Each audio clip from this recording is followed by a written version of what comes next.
Howdy, Full Metal Cowboy, slinging a watch-along slash live reaction of Andor, Season 1, Episodes 11 and 12. Yeah, pretty much the finale arc of Andor Season 1. Sailor Sif is back once again. I am back once again. Heyo.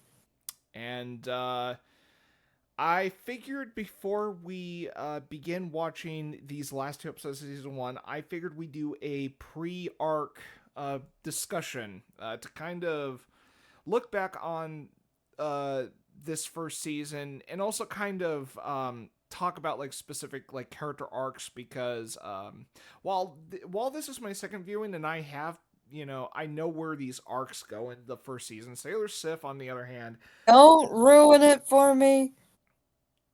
I wasn't saying anything about these last two episodes. I was merely addressing. I was merely just pointing out something about your viewing experience compared to mine. That's what I was referring to.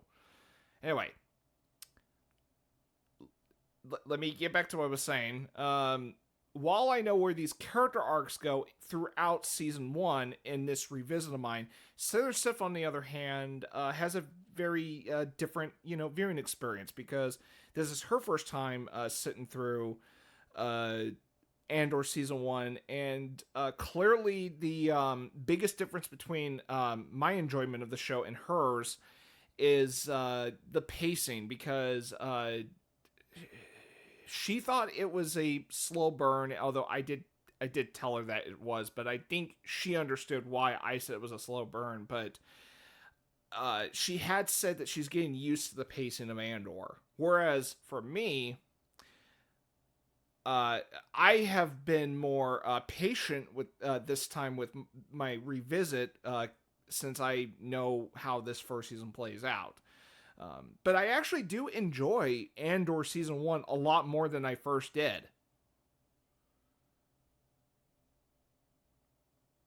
So, Joseph, Yes, I'm listening. I thought you had something to say on that. I mean, it takes me a while with like a new show to get used to it, but once I get like halfway in, like my beloved Korean dramas that I watch, um, Oh boy. And where are you watching this? excuse me,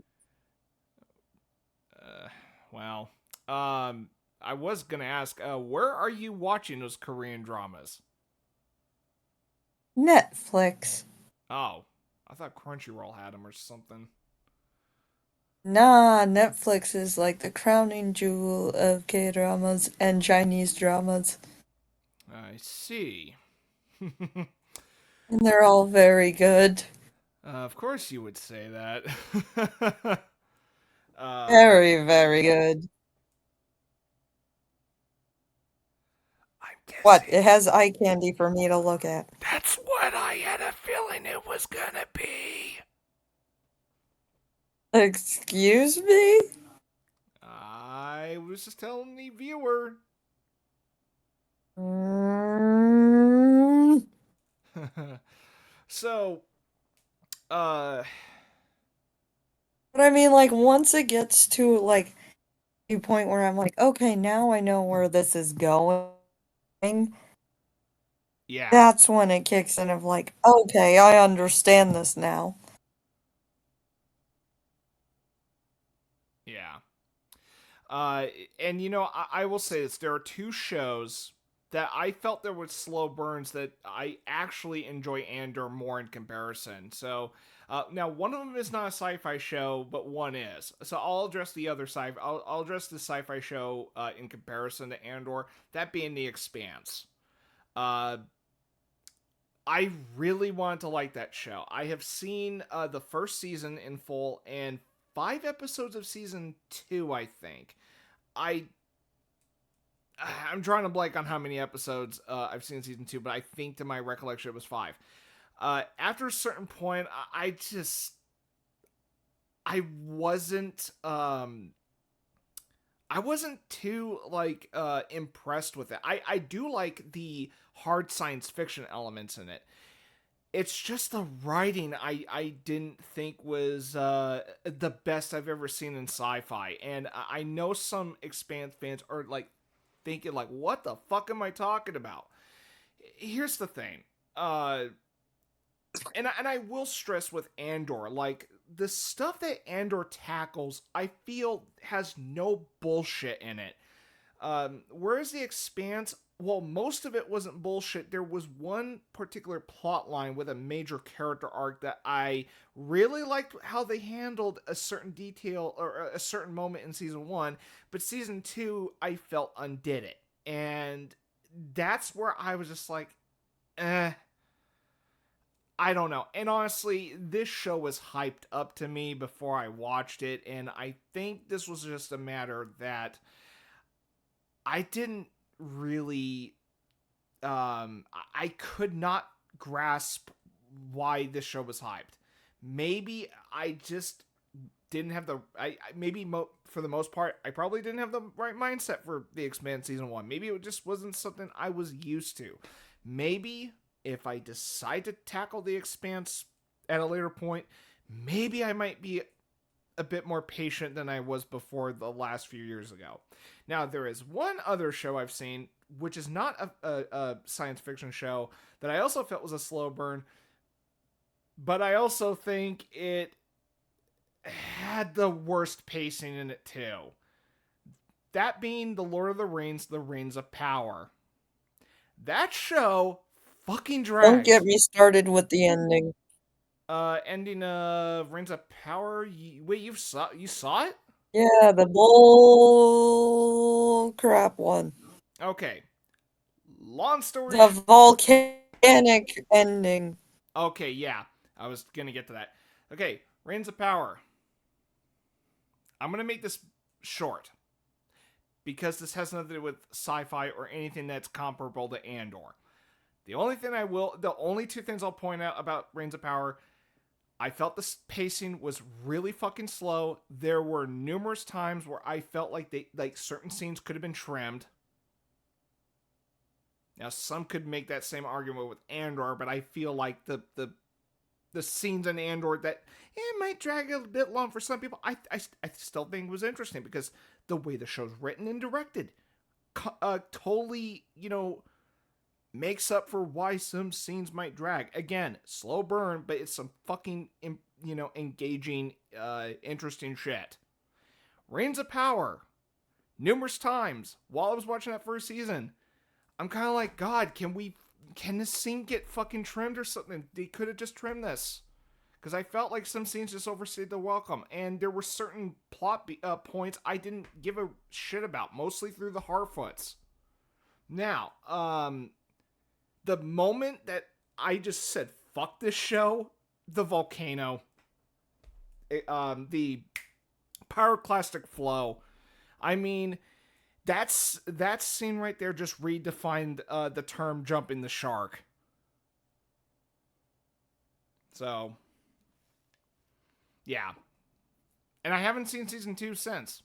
And yeah, I'm still fucking critical about that show. And not because and You not do know it's also been highlighted for a season 3 as well. Yeah, but that's because they're contracted to do so. Okay, now let me also throw a disclaimer about my disdain for Reigns of Power. This has nothing to do with the grifters that constantly bitch about it. I'm not. That had no influence. I mean, I watched it for myself, and I wasn't really. I was not enjoying it that much. Like I said, I felt it was slow as hell and had some fucking bullshit in it. And you know what? If there's one thing, Although you enjoyed The Boys, didn't you? a little bit. But if I have a reason to look down on Rings of Power, it is because while there are some elements of Rings of Power that are from the appendices of the Lord of the Rings, most of it is made up bullshit. And you know what? It's not just the writers that are at the fault for that. For the bullshit that's in that show. It's the Tolkien estate restricting what they could or could not adapt. So it's the Tolkien estate's fault for why the Rings of Power is a creative fucking mess. and why I have a disdain for it. So But is it counted as canon? it could be, but I don't see how it fits. And you know what? I will. Although I'd say Hmm. if there was one that was a slow burn for me, this kind of relates in the realm of sci-fi at first, but I got adjusted to it quickly. That being, LOTGH. yeah, Legend of the Galactic Heroes. Yeah, that's a slow burn too. But actually, that the first But quarter. actually, I could pick up on it quicker than I do Andor. And I did point that out last time we did this. But anyway, so what I'm essentially getting at here is that when it comes to shows with slow burns, this is the one that I actually like in terms of like non-anime. Like I'm talking like television as a medium. This is a show with a slow burn that I actually enjoy. Like I actually don't mind the slow burn with this show. That is kind of what I was trying to articulate. This kind of went a little longer than it should have had, but anyway, let's get to the pre-arc discussion. Now that we're now that um we're getting prepared for these last two episodes. So Cassian Andor. What do you think of him so far in the show? I actually think it's well casted. Okay.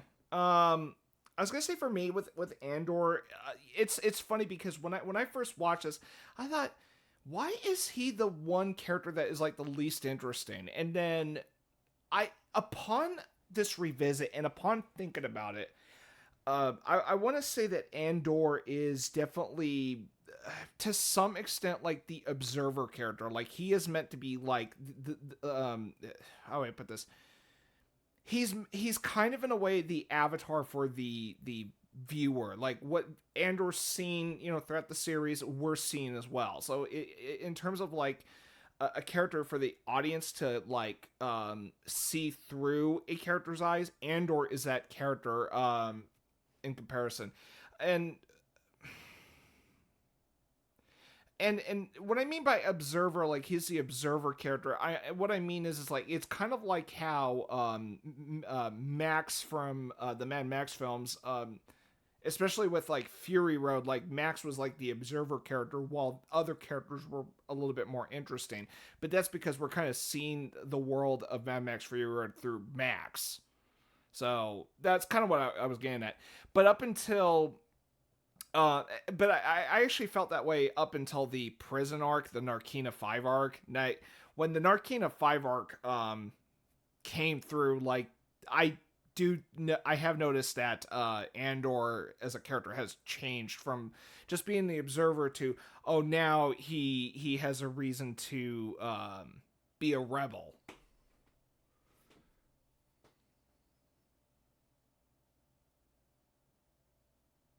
The other one that took me a little bit to adjust to, but not bad, was Clone Wars. Clone Wars? Well, I mean, right off the bat, it was just kind of like, oh, Yeah, that's because this is the kind of style of show. Clone Wars. So when you get to season 6, and you're like, I wish this show didn't end, it's so good. Oh yeah. Well, with Clone Wars, I mean, early on it was episodic, but once like the seasons came further, like there was definitely better character focus, and there was even like they even furthered like certain story details like Mandalore and I mean, granted, it was more character driven, but I mean, you start to see like character growth with Ahsoka, and and some interesting other stuff in there. I mean, even Darth Maul got a huge what is it? He got a huge creative makeover with the Clone Wars because he did not have much in Phantom Menace other than fighting and talking in a few bits. Uh, Also, that beginning spider character, yeah, that guy. Uh, the clicking guy. Yeah. I'm trying to remember. I'm trying to think of what other characters we can talk about. We could talk about it all day. It's already 10. I know. Again. This is why I'm trying to do this quickly. Luthen. What do you think of him throughout the show? He's a badass. I always liked him since his scene with Andor. Like when he starts talking with Andor, like he's you kind of get this idea that Luthen's a no bullshit character, and of course when when he's disguised as some arts dealer or something, I was like, oh, okay, like he's a man of disguises. Like he he can kind of he can like blend in and be someone or not what's the term, not let on or whatever the fuck you call it, uh and of course what was it like Luthen's monologue. Like if I thought he was a character I'd like to know more, like that scene made me want to know more about Luthen, and I am hoping season 2 delivers on that because damn it, uh, God, because that monologue just made me like Luthen even more. So what do I sacrifice? Oh, but Andy Serkis, Oh dang. God, yes. I mean, episode 10. There is no way out right now. Yeah, I'm just like, damn. Like again, Andy Serkis should have got a fucking Emmy for that, How or come he not. didn't win He didn't get. He anything? didn't He get. should have been He nominated. should have been nominated, and actually, if he won that award, I would have not argued. But damn, I mean, like, why the fuck was he not nominated for that episode? Emmys, what the fuck? Uh, but yeah, Did Luthen. he actually win something for what No, is it, Smeagol? I don't know. But still, but of course, I mean, I do know Andor got nominated for some, in some areas. I think One Way Out was nominated. So I mean, yeah, it deserved that nomination as far as I'm concerned because it was easily, I would even say the best episode of the show. I mean, shit, directing was fucking phenomenal. Ryan was so good, and it was like it was an episode I could not find any flaws with, as a singular episode. And of course, like the cherry on top is, so what do I sacrifice? Everything. Like it was just like shit. But I mean that's I mean that yeah, Luthen. Fuck man, I went from thinking yeah, this guy's kind of cool to holy shit. Like I didn't think Stellan Skarsgård was going to deliver some of his best acting in this show. That's what kind of took me by surprise. Um, okay, so Luthen, he's interesting, I must say. Let me see, who can we address next? Mom Mothma. What do you think of her in this show? I think she's okay. As far as I'm concerned, Mon Mothma's like plot beats in this show make the politics of Andor and in general, like for the whole Star Wars franchise, a lot interesting. Definitely a lot more complex than But I'll her. say this, at least in my perspective, she could make politics in the show relatable to what's going on right now. Really? Okay. Yeah. Mhm. I guess you got a point there. So what I was saying is like Mom Mothma's parts in the show, like it makes the politics in this show and in turn the Star Wars franchise given a more complex angle, even more than Clone Wars. So Right. I mean, that's what I really enjoy. Yeah, it's funny because the political stuff in, or the political elements in the prequel trilogy, they were the most boring shit in the whole prequel trilogy, and that's because of George Lucas's direction. But the Clone Wars made them a lot more digestible, and then you have Andor that actually offers a very intriguing, angle into the politics of Star Wars. So I'm like, holy fucking shit. Granted, there's other elements in the show that are political that Mon Mothma's not part of, but it's still her scenes really do make certain political elements of the show very interesting. And then of course you have the family drama, like you have her husband and her daughter, and there's some turbulence with them. So, uh, yeah, So I like how it gets to the point that, oh, the life of a politician is just a headache. Like, that's something I love about how they handle Mom Mothma. And I mean, I didn't think. I mean, honestly, I never expected her to be a lot more interested in this show. So let's go to what is it? Mom Mothma. Or no, excuse me. Vel. I'll just say this real quick. Vel, her Mom Mothma's cousin.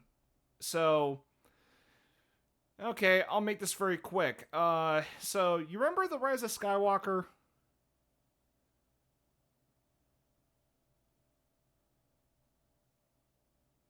Sir Sif? Yeah. You remember the Rise of I Skywalker? had to think on it. I had to think about it for a second. Rise of Skywalker. Ugh, don't get me started. Okay, so I'll touch on one thing about the Rise of Skywalker. The ending. There's a brief clip of two women kissing. Okay. Um. All right. Whatever. Now as for Andor, what do you know? There's a same-sex couple in this show, and they actually made it interesting, or made it, organic. Thank you. Rise of Skywalker just kind of threw that in there just because.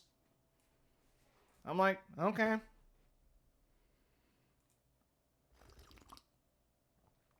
And you know, um, and unfortunately, that moment I mentioned in Rise of Skywalker, yeah, some countries fucking omitted that clip, which I'm like, yep, not surprised. Wait, what? Middle Eastern countries. Oh, But anyway, oh right, because they're different views. yep. But okay. Anyway, yeah, Vel is a bit of an interesting character, not just because her significant other's a woman. No, it's actually because she is definitely like a rebel that's in the underground sphere of things, like in terms of operations and shit. And it's because of her familial connection with Mom Mothma. So I like that little detail. Like I like that little character angle with Vel, and she's kind of a cool character. Now I guess maybe the last batch of characters we can talk about. Cyril and Deidre. So what do you think of Cyril in this show? I like I like them. Cyril. I'm talking about. Yes. Yeah, Cyril. At first I didn't really care for him at first. And it was largely because like he's the Imperial and he's just some. I just felt. I remember when I first watched Andor. I'm like, I'm trying to understand like what's the deal with this guy. Like I just didn't really seem to care for him at first, but I think it was just because of that adjustment period when I first watched it. But as the series got further, like I actually started to, I started to like. I think that what helped me kind of, I think what helped me enjoy Cyril a little bit more that at first is probably the scenes with his mother. The doting mother. That sounds like a chain smoker. You know who I'm talking about, right? Just sit down and enjoy your cereal and blue milk. Yeah, Cyril's mother is kind of an entertaining character, even though she's an Imperial. Yeah, and that's actually a side of the Empire you don't get to see very much. So I like how there is an angle to the Empire that's actually added to make them less like what do you call it, to add more to that side of the galaxy, I guess. Um, as for Deidre, she's a no bullshit character, and damn that fucking interrogation scene she's in. Holy shit, that was, I mean, she's terrifying. Not to mention what is it? Denise Gao, who plays her. I mean, ooh, her acting was great in that episode too. And poor Bix, like that fucking torture she went through. Yeah. That was some fucking tough shit. That was some fucking hard shit to go through. Um, and lastly, Marva. Okay, we'll make Marva the last character we'll focus on. So Marva, Cassian's mom. What do you think of her? I liked her too. Yeah. Uh, yeah, and also Fiona Shaw playing her. Yeah, I mean that was a pretty good casting choice. And yes, Aunt Petunia from Harry Potter is Marva Andor. So yeah, and she's definitely. I like how motherly Marva is Kind of because funny how she goes from a least liked character such as Petunia from Harry Potter to somebody like this character who's very likable. yeah, um,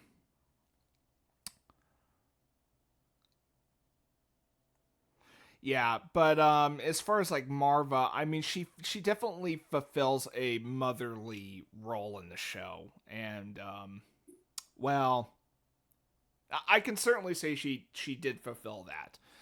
Um, and the last like bit I'll mention about Marva is that I that there is that scene where she talked with Cassian that I will admit did hit me unlike the first time because I did watch season 1 in 2022.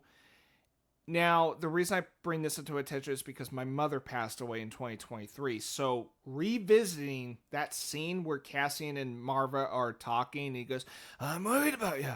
And then she's like, that's just love. Nothing you can do about that. That scene hit me differently than the first time I saw it. And it largely is because, I had a similar moment with my mom when, she wasn't doing so hot and, I was worried about her health. So going through that scene again definitely hit me differently. And actually I did kind of have I did feel a bit emotional, revisiting that scene. So yeah. And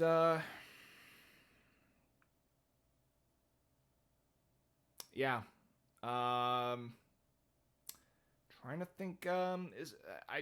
Is there anything else we have left to say before we begin? I mean, learn to develop your favorite characters. Yeah. Or wait, are you saying you get to learn? Wait, what are you saying? Like as the series progresses, you learn more about like if you have a favorite character, what their backstory is, like a build up. Yeah, I see.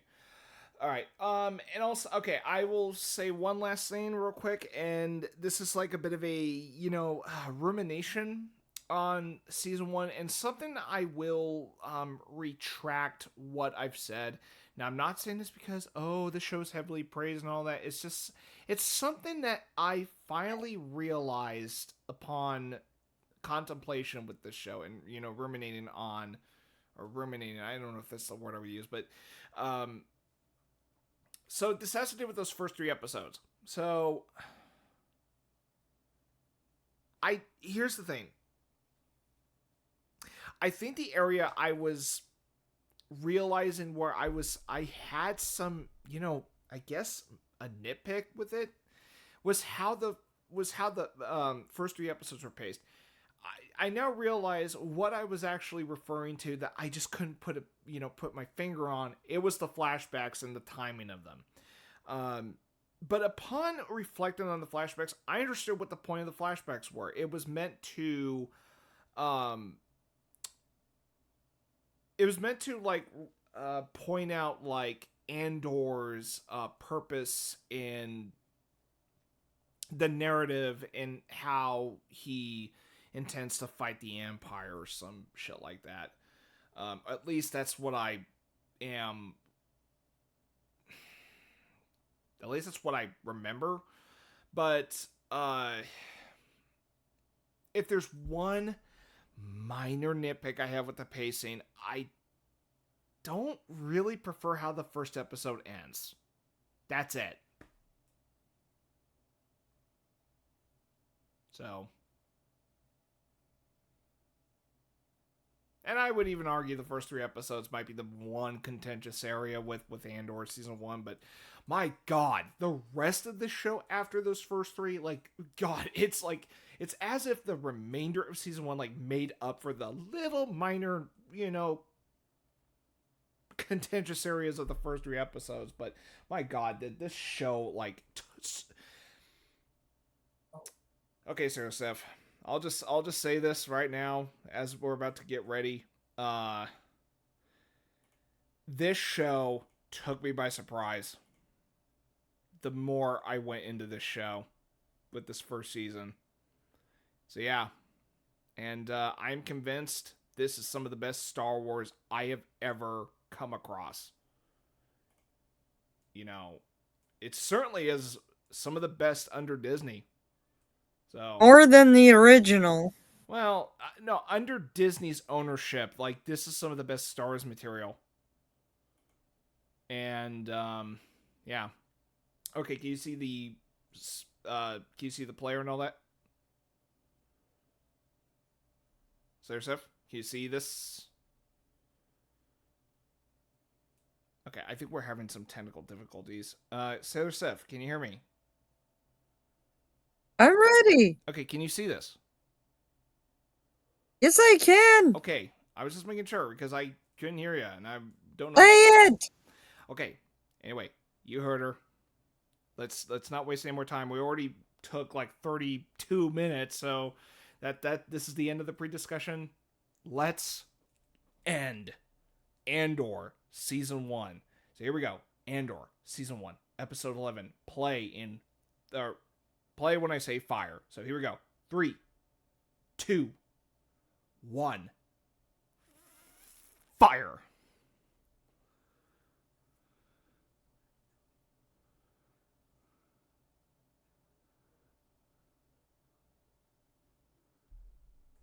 Here we go again. That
Just to kind of give you an understanding here, Marva passed away.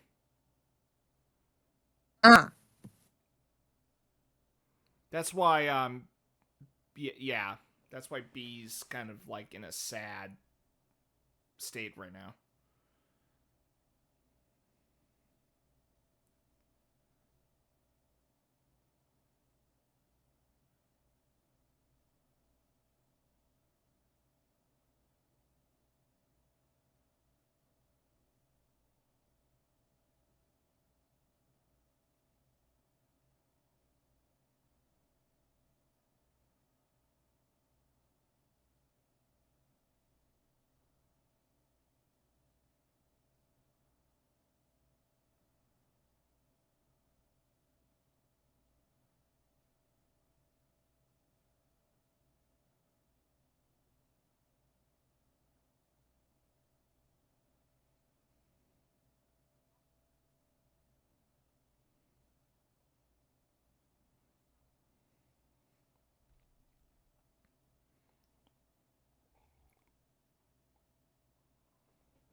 Keep a pin on the brick. You'll understand later.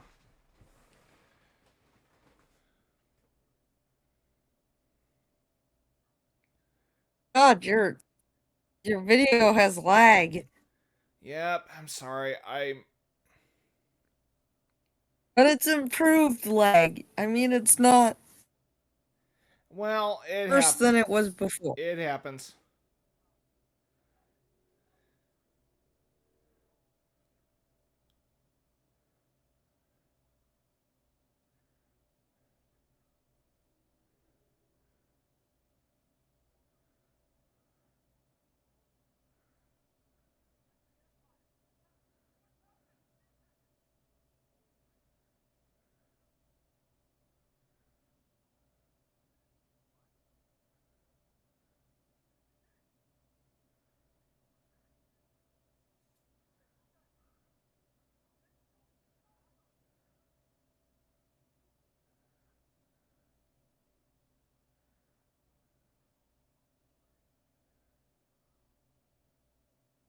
Hey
I Hmm.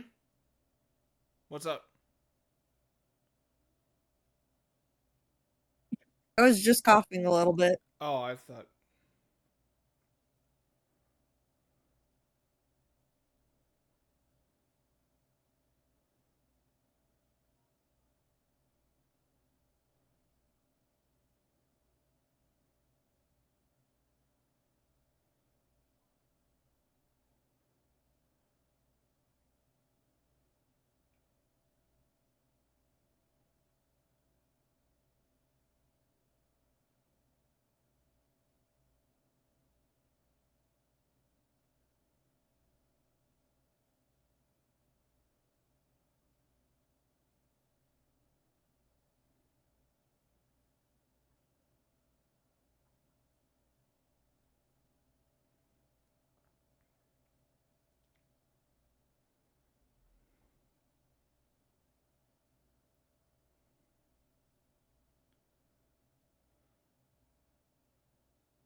This droid is like a puppy. Like he definitely has like a puppy role, if you know what I mean.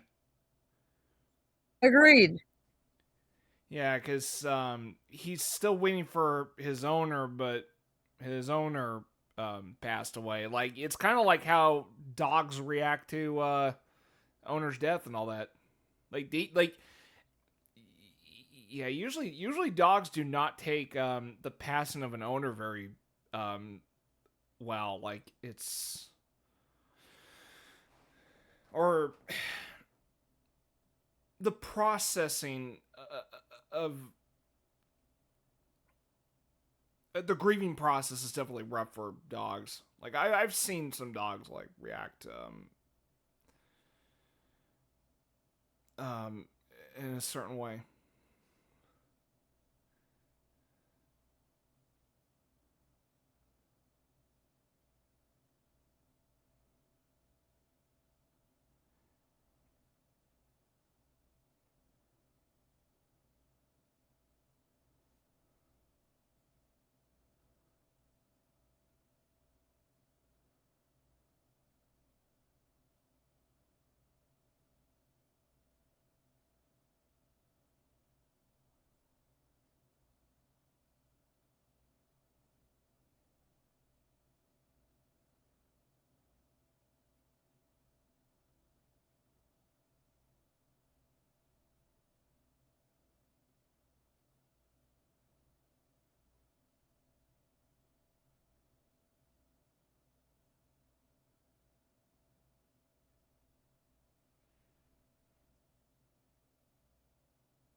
Oh, right.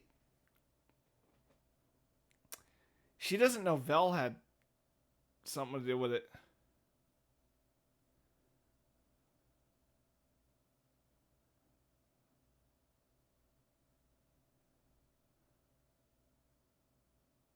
Or wait.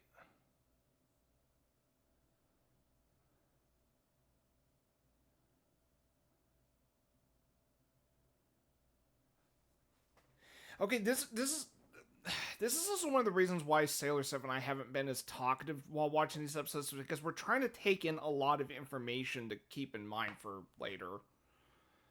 So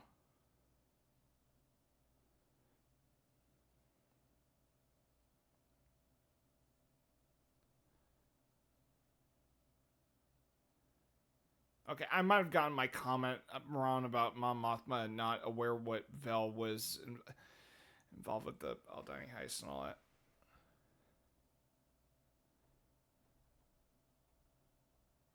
If anyone watching this is willing to correct me on that, that's perfectly fine. I made a comment that I just blanked down on, like, regarding the details.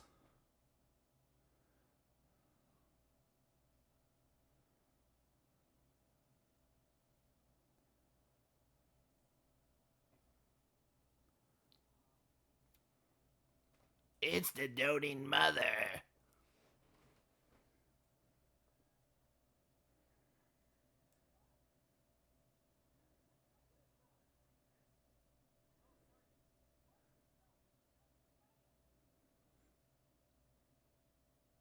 It's Skype from a long time ago in a galaxy far, far away.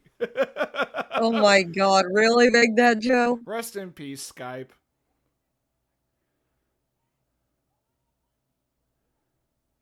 Well, I mean, really, who used it anymore? True.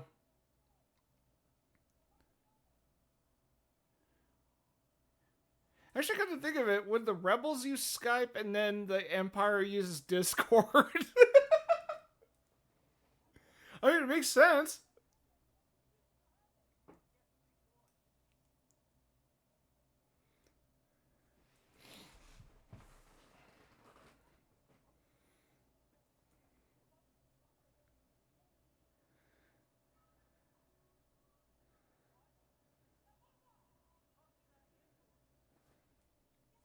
Yeah, Cyril is obsessed with finding Andor.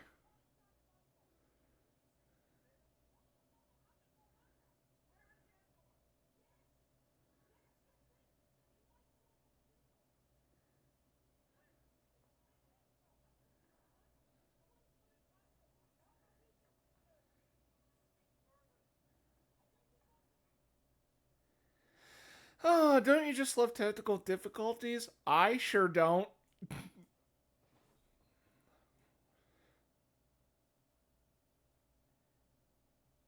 And I'm gonna smoke some more death sticks while I'm at it. Oh my god, really?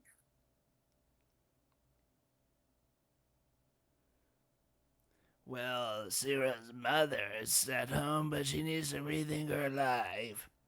Sorry. Yeah, I'm making fun of Attack of the Clones, which actually, that was a funny scene of Attack of the Clones. You wanna buy some dead sticks? You don't want to sell me dead sticks.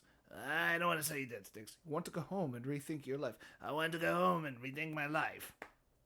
Man, I hurt my throat actually doing that.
Ah, okay, yeah, those are X-wings. Yeah, nice to see him in this show.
These apartment. You know what this apartment kind of reminds me of. What? Kind of reminds me of like the set design of the apartments in Blade Runner, but without the rain and like uh, run down setting. You see what I mean? Yeah. Yeah. I mean, that's just what it reminds me of.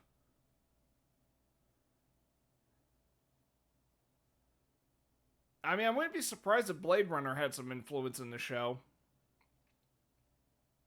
A little bit here and there.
Oh yeah, this sequence.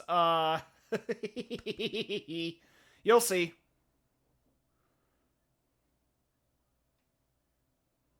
Want to know another reason why I like Luthen? Say yourself. You Yeah. want to know another? You want to know another reason why I like Luthen? Why? You'll see.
Yeah.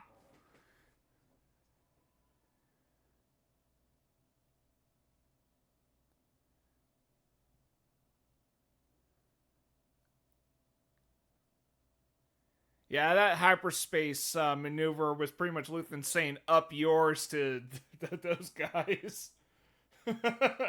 Yeah. Now, do you know why I said that's another reason why I like Luthen? Like I said, Luthen's a no bullshit character.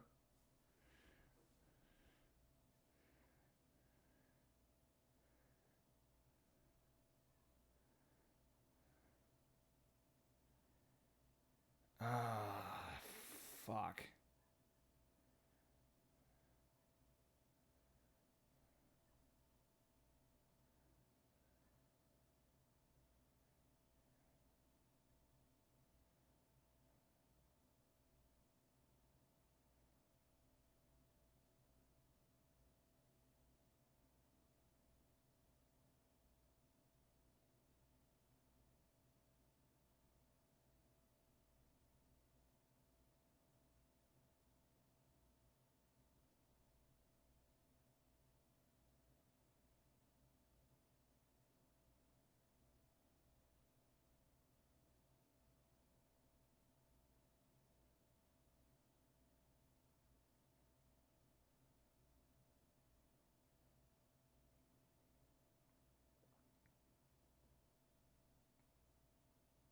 Damn, man.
Oh.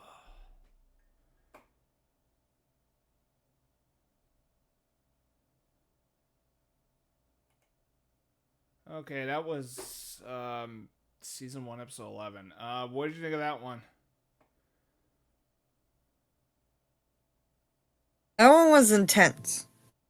Yeah, it's shit, man. Okay.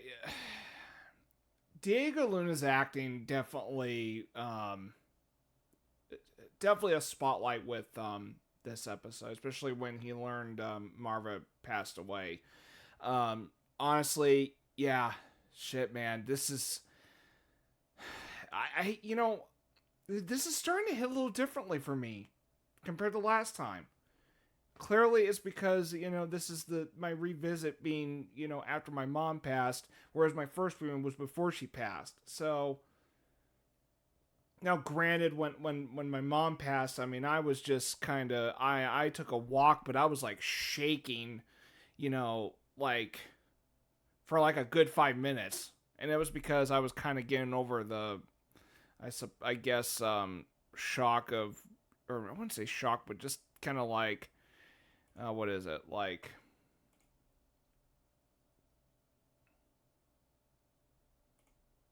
processing. I don't know. Right. That's just me and all that. All right, so here we go. Season 1, Episode 12 of Andor. A couple things I want to point out before we watch this episode. One, there is one sequence I am going to keep my mouth fucking shut on. And, There isn't anything bloody, is there? no, no, no, no, no. Let's just say when you see a brick on screen, I'm going to remain quiet, and I would encourage that you pay attention to the scene or just kind of listen closely during the scene. That's all I'm going to say. Secondly, there is a post-credit scene in this episode.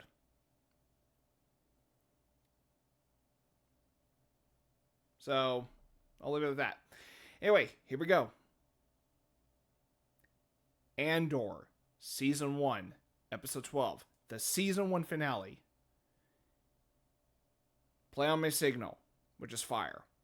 3, 2, 1. Fire.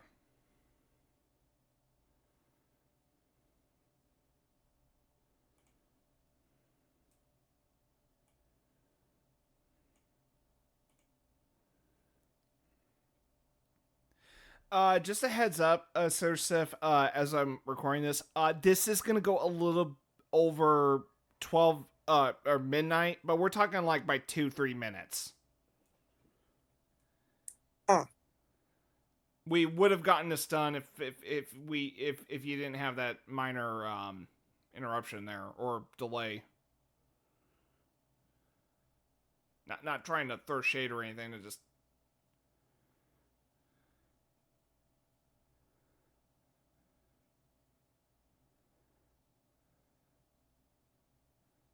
You can see this, right? Yes. Okay, just making sure.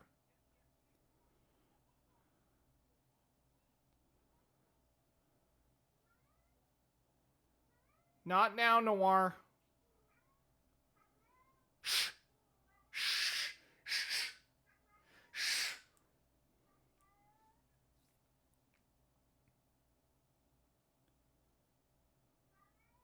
No! Fuck off, Noir. Let the fluffy boy in. I don't want him in here because he's gonna fucking shed and shit. I don't want him in here.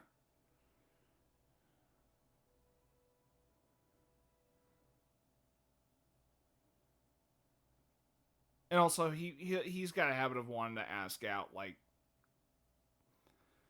not in the mood for that.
Just don't rub up on my leg like fucking crazy, Noir.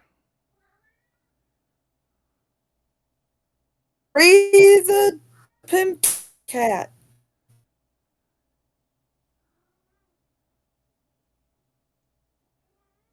Noir, shush.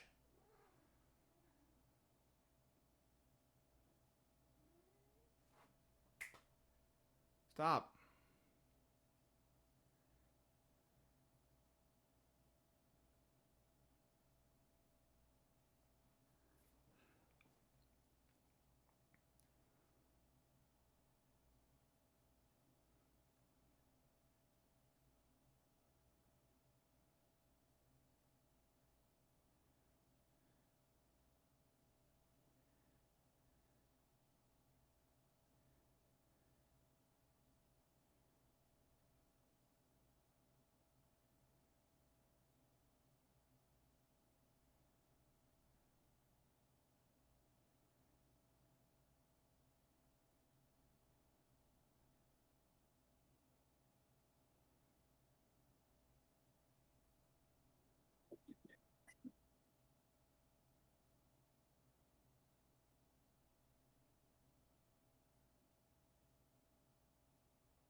Ah, he turned his speaker on so he can eavesdrop. Not now, Noir. Why won't you free the kitty? He's in here. He's just mention of Canto Bite from The Last Jedi.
Oh, so that's why Andor's fake name during the Aldani heist was named Clem. It was a nod to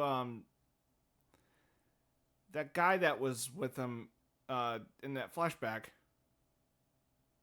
Right.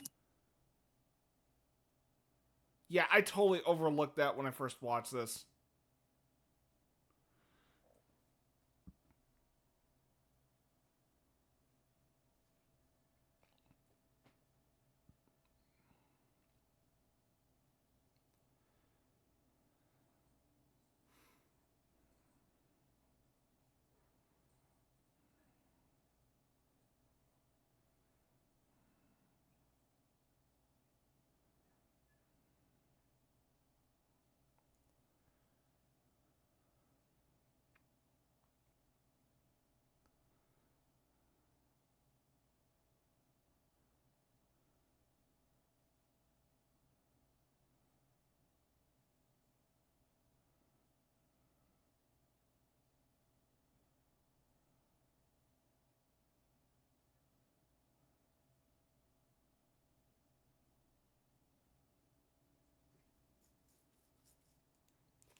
Oh yeah, remember kept keep a pin on Nemec's manifesto? This is what I was referring to.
Not gonna lie, their are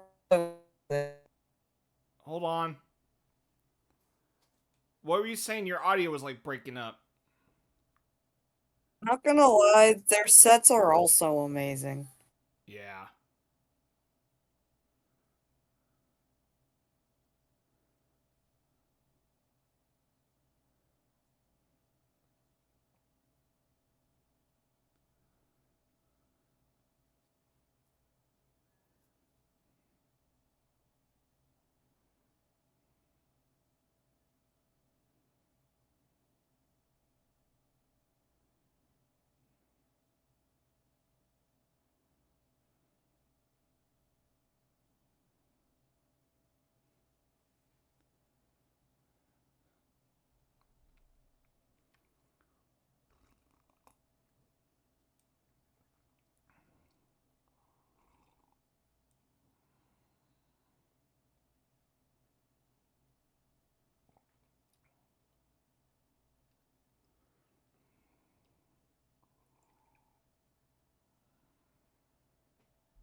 Here we go. I am going to keep my mouth shut.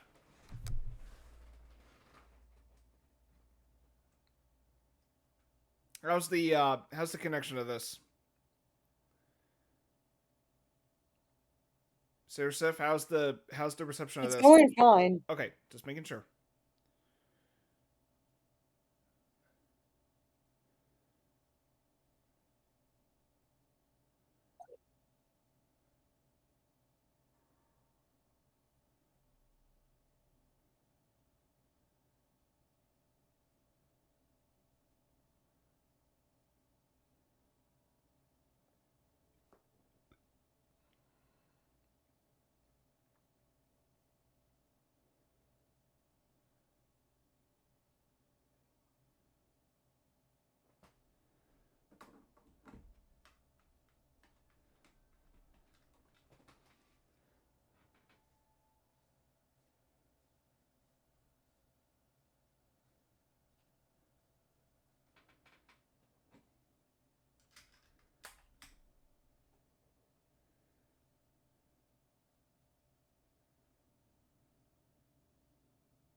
Okay, I'm gonna make one little quick comment. This is kind of reminding me of the climax of The Godfather, where you had that organ playing and you have all the pieces like assembling, and and when Wait, just up to the wait, point where wait, wait, wait, wait. What? it's kind of reminding me of the climax of The Godfather. You know the baptism, and like all the characters like pieces are I assembled. mean, it's been a long time since we last watched it. Yeah, but this build up is reminding me of the how the Godfather's climax is built up. Okay, I'm gonna keep my mouth shut for the remainder of this sequence.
Yeah, how fitting that the first stone that was cast was the stone that contained Marva's ashes. So in a way, she got the first. Um,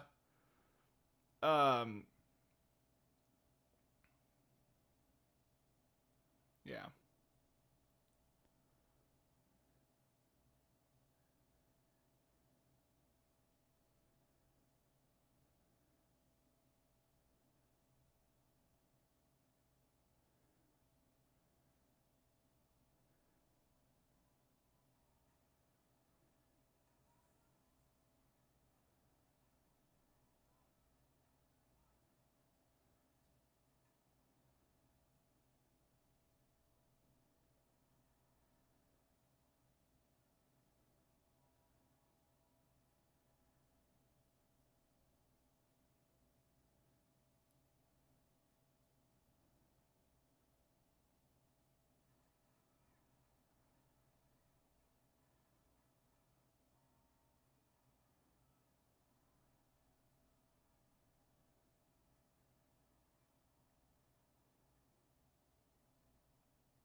Dang, this is going hard.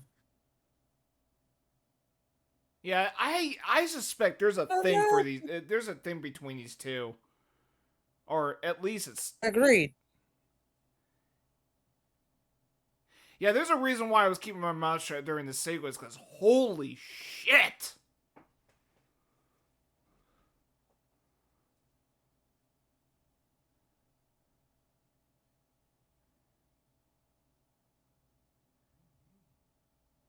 Like when I got to this point, I was like, when the fuck did Star Wars get this good? Like, shit. It took them this long. I mean, look, I love the final arc of Clone Wars, but the final arc of Clone Wars didn't go this fucking hard. Is what I'm saying.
Yeah, it's clear Luthen took him in. Damn.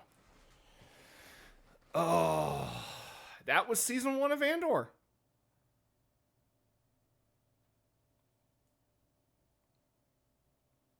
So, what did you think of this episode? It was intense. And what did you think of this season overall? What? Good. Okay. I thought your audio I was thought it was good. Yeah. Holy shit. Like, what a finale. And yeah, as I said, there is a post-credit scene. So, we gotta let the credits roll on this one. But, oh my god. Yeah, honestly, revisiting this, this revisit, like, my enjoyment of this first season, based on my revisit, I enjoyed this a lot more than my first viewing. I honestly think this is a show that gets better for the viewer upon repeated viewing.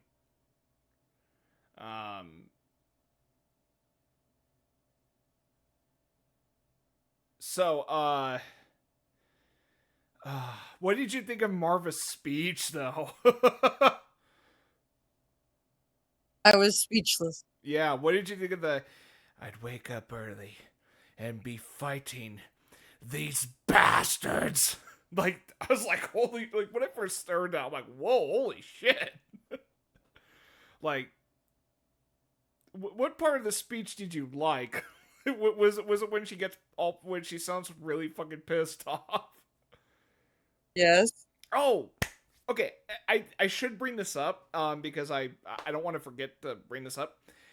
So when she says fight the Empire, believe it or not, that is not what she said in the original script. When she says fight the Empire, that is an ADR dubbing take you here.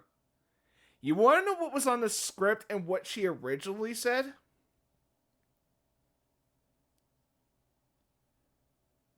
Say there, Sif? Yes. You want to know what she originally said, but had to be dubbed over later? What? She said, fuck the Empire. Not fight the Empire, fuck the Empire. Dang. Yeah. However, Disney stepped in and said, we can't let you say the word fuck, so you're going to have to change that, line. So they had to go with fight the Empire. So, which, again, kind of understandable, but...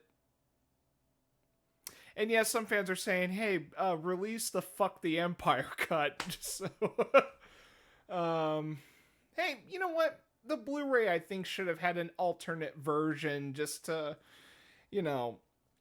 retain the original vision of the episode. But,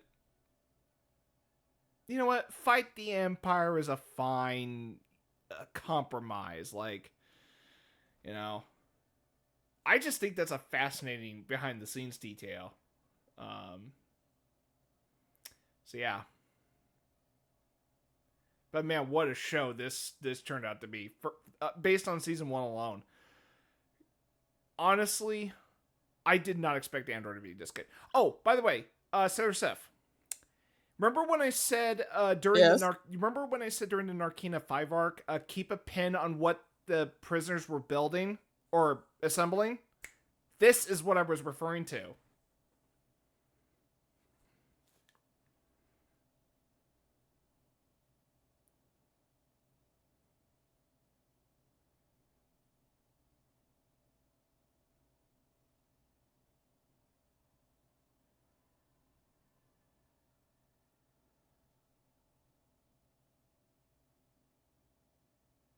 Yeah. What? What's up? That the Death Star then. Yeah. They were assembling parts for the Death Star. Yeah, bet you didn't see that coming, did you? No. Yeah, me either. I was like, because I was told, oh yeah, there's a post-credit scene, just wait till you see it. I'm like, okay. Then I saw it, I'm like, wait, what?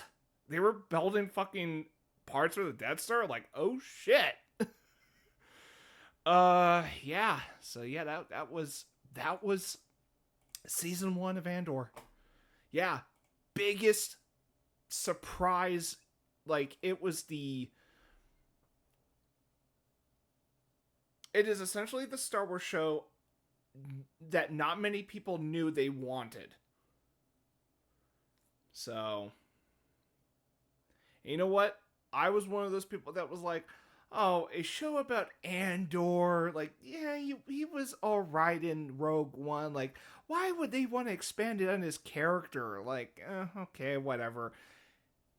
And then some people watched it, and then word of mouth came around, and people were saying, "Dude, this show is actually really good." And of course, I had some online friends telling me like, "Dude, you got to watch Andor." And then I did, and I'm like, "Okay, I can see why you guys really like Andor." And then when I got to the Narkina 5 arc and those last 2 episodes, essentially the second half of the show, I was like, "Dude, how did this show end up so fucking good?" And then upon revisit, I'm like, man, this is like one of, if not the best Star Wars television content I've ever seen. Come on, it's 12:06. Yeah. So anyway, as Sarah just mentioned, it is 12:06 a.m. She does have to go, so we'll just do some closing thoughts real quick, and then wrap this up. So Sarah Seth, you think season 1 was pretty good? Yeah, Yeah, I think this is I'd like like to see what season 2 has in store.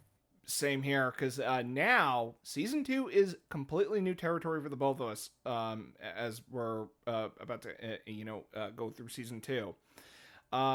When we do get to Andor season 2, we will be doing the first 3 episodes, and I believe every arc in season 2 is 3 episodes apiece, so we will be doing like 3 episodes per reaction. So yeah, Andor season 1, exceptional Star Wars in the medium of television, hands fucking down.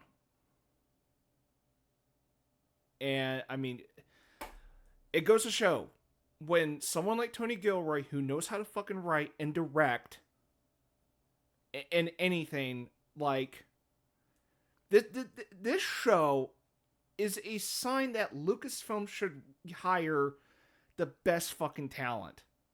And Andor has some of the best talent. Not only in writing and directing, I'm talking has some fucking great acting, you name it. Great set designs, etc., etc., etc. Like, I could say my praises for like an hour or two all fucking day, or to all fucking day. I don't know. I can go on about how I can ramble on and on about what is so great about Andor, but again, now's not the time. I mean, yeah.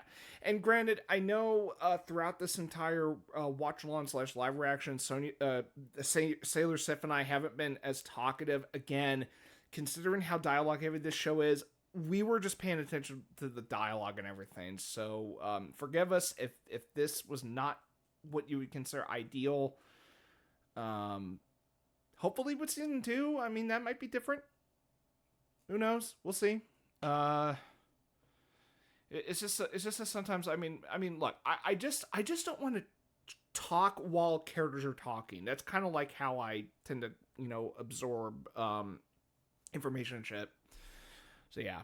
Anyway, so yeah, that is gonna do it for Andor season 1. So yeah, we're definitely looking forward to season 2 now.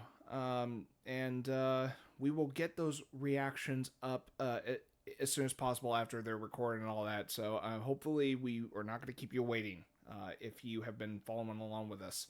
But yeah, season 2, Andor, bring it on. What you got? Honestly, I am hoping season 2 is as good as season 1. That was the one thing I was fucking worried about season 2. But maybe I don't have to worry maybe while we're watching season 2, I guess. So yeah. Anyway, so if you got any closing statements or what?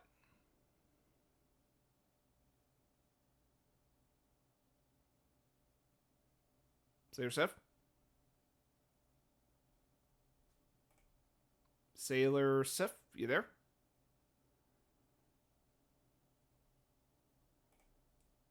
I don't know if we're having technical difficulties. Sailor Sif, you there? Hello? I don't know if she's having technical difficulties or if I am. Sailor Sif, are you there?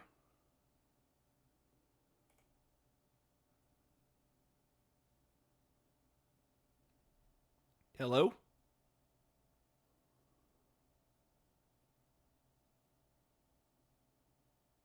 I can't.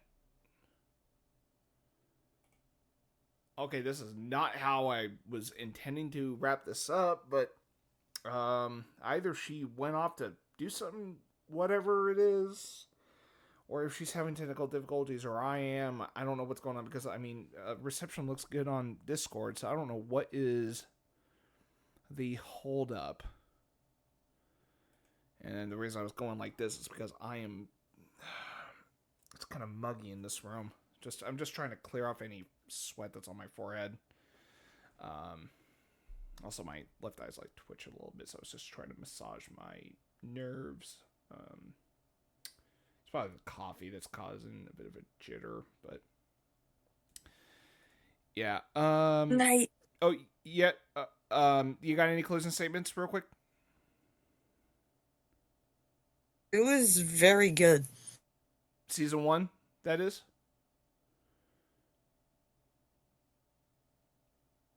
Okay. Sailor Sif actually had to go. All right, hold on.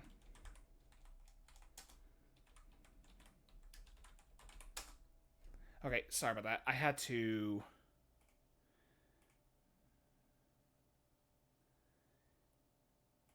Yeah, sorry. It's just that it is a little over midnight as I'm recording, and she actually had to go. Yeah. Yep. So, anyway, I'm sure she would have said, "Hey, hey, we'll be back for season 2 and all that." That was not. Yeah, so I'll have to do the closing statement by myself, which is perfectly fine. Well, fortunately, there was no technical difficulties during the reaction / watch along, so I'm just like, oh, thank God. Although she said there was some glitching during the share screen at one point, but fortunately, it didn't happen at all during the finale. But God, this first season is something else. Like as far as like Star Wars under Disney, like in isolation, this first season of Andor is, in terms of quality, better than the final season of Clone Wars. Now, I do love the Clone Wars when it's good. The Bad Batch arc in the final season, it's pretty good. The Sisters arc was the weak spot about season 7. But fortunately, that final 4 episodes, the final arc, Siege of Mandalore, is some of the best Star Wars in television. But Andor, season 1, as much as I like the Siege of Mandalore, this first season of Andor is like a league of its own. And I have already said it is exceptional Star Wars in television, and I mean it. Yes, the show is a slow burn, but damn it, the further that the viewer gets into this first season, holy shit, does it feel rewarding. I mean, the Aldani heist definitely was a step up from that first arc. Not saying that arc was bad. If I have one tiny little nitpick, I don't really like how the first episode ends, and yeah, the pacing can be a little uneven, I guess. But at least these are nitpicks that that I do not consider as detriments to the show.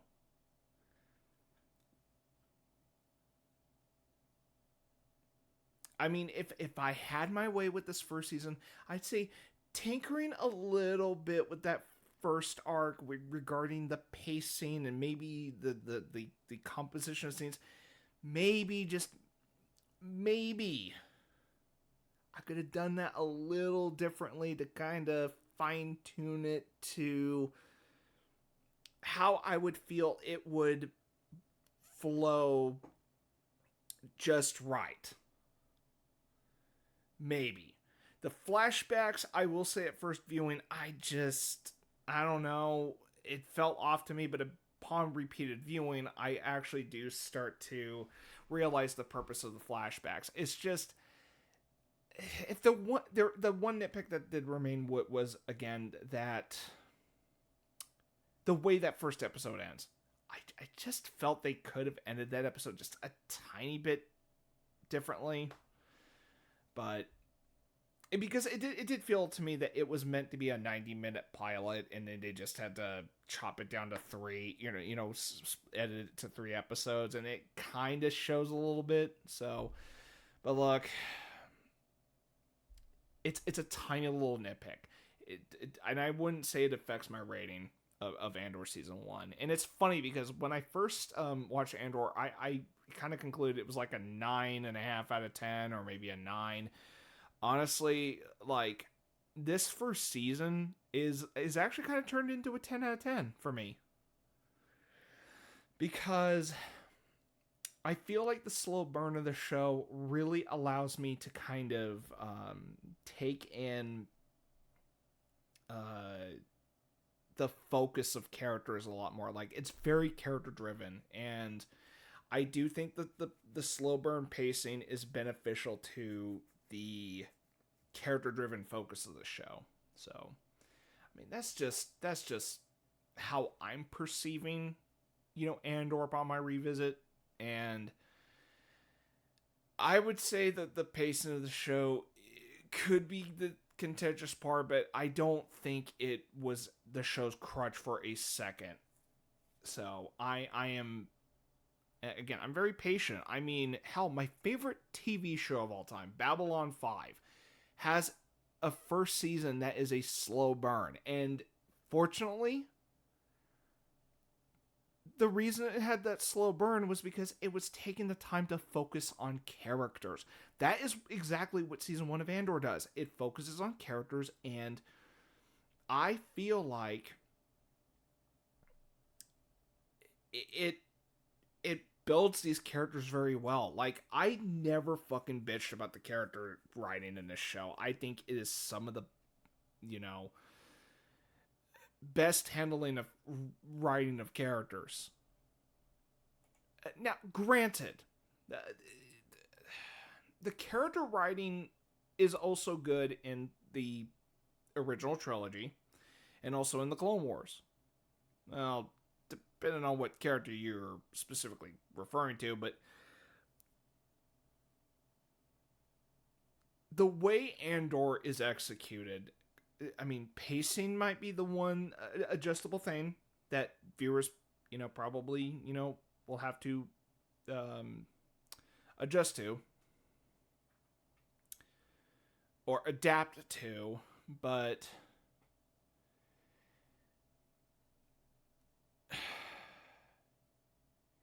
it is obvious that this was a very mature handling of Star Wars. Where the feature films definitely appeal to a more mass audience. Like, you got the adults, the children, teenagers. It's essentially, a series for all ages. Maybe not so much with the sequel trilogy, because all those films were PG-13, but I mean, the original trilogy definitely was marketed for, perhaps the whole family, even though there was some moments here and there that was a little violent for kids. I mean, hell, I was 8 years old when I saw Obi-Wan slice that one fugitive's arm off, and there's like blood on the floor with that severed limb. I'm like, damn. I mean, I'm surprised my parents allowed me to watch that film back in the day. Or maybe, my dad, didn't seem to, have much of a fuss or anything. I think it's because it was rated PG. They figured, oh, I think he can handle a PG rated film, and well, yeah. But what else is there? There is also. I'm trying to pinpoint other things about Andor that does things differently, and yet, so yeah, Andor. They mention the Emperor a couple times, but he does not appear on screen for a second. And this is a show that does not involve any Jedi or Sith. Now, if there's any grifters out there that are going to cry out, or if there's some fucking whiny fans that are like, this isn't Star Wars. There's no lightsabers, no Jedi, no Sith. Okay, I know I sound like I'm mocking those that are like critical about Andor because it doesn't have the elements of Star Wars. Okay, it does maintain one of the core themes of Star Wars: rebellion and tyranny, but you know. So yeah, rebellion and tyranny. The rebels, the Empire, that conflict, that ongoing conflict that has been present from the prequel trilogy up until the original, or up until the sequel trilogy, if we really want to, be technical here. Yeah. This ongoing conflict that George Lucas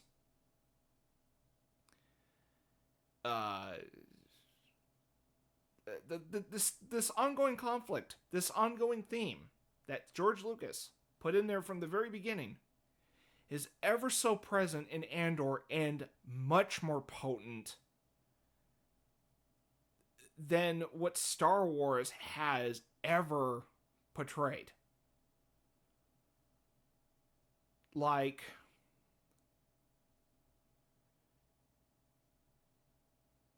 it is perhaps the most eye-opening depictions of what George Lucas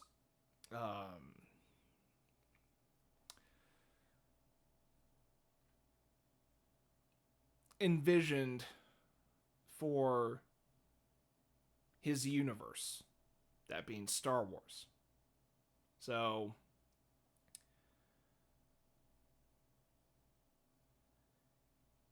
I am eager to see where season 2 continues such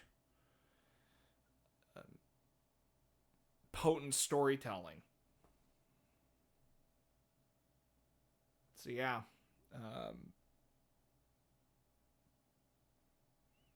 I mean, I am glad Sailor Sif is invested in this show. That's not the reason why I'm recording these watch alongs / live reactions, and as I've said before, the live reaction half is having to do with Sailor Sif's viewing, whereas the watch along is more on my side.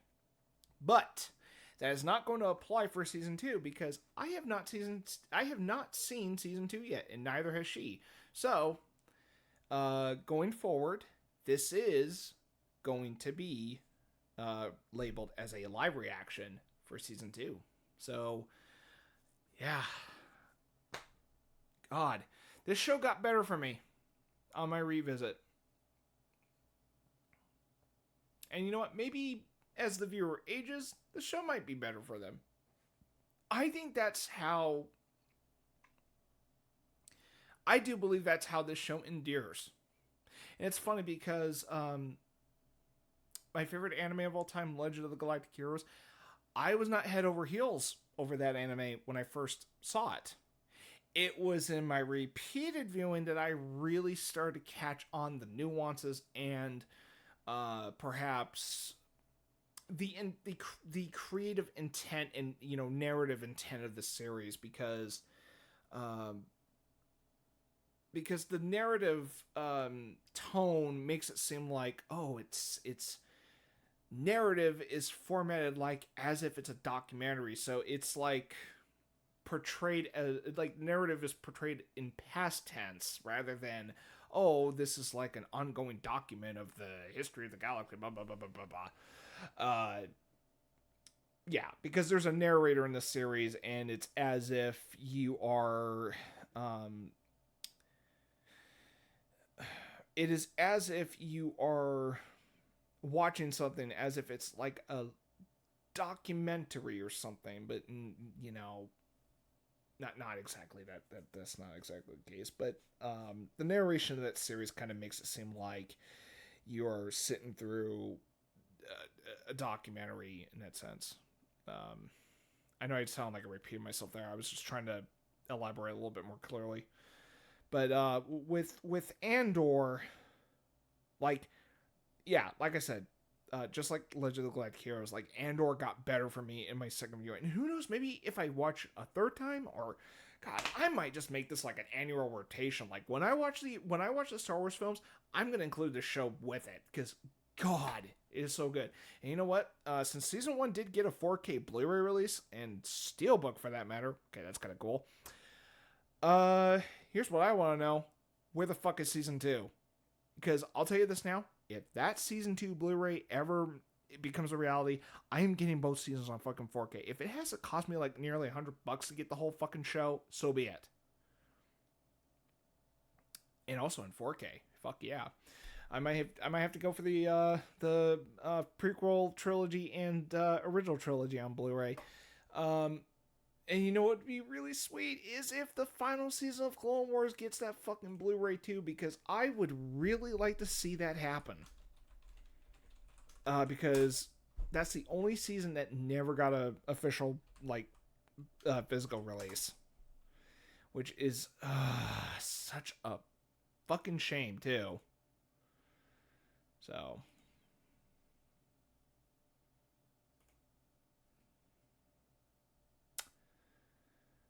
yeah. So anyway, that is gonna do it for that's gonna do it for these watch along / live reactions of Andor season 1. As I have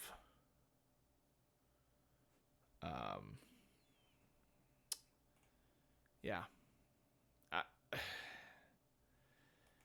as I've said already, exceptional Star Wars television, and I am hoping season 2 continues the exceptional status of this show.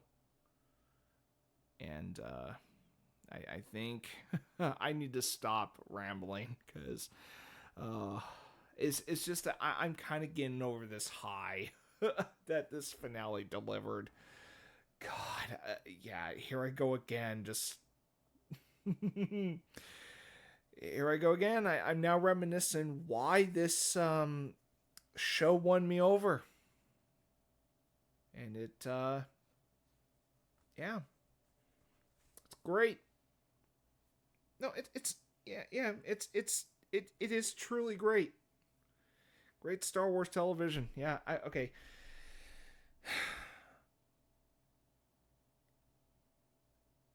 When you are if you're gonna be here for season 2 with me, I'll see you then.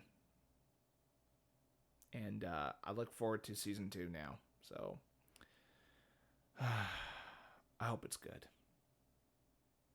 Anyway, time for me to go. See you next time. Or Sailor Sif and I will be back for season 2 of Andor. May the Force be with you.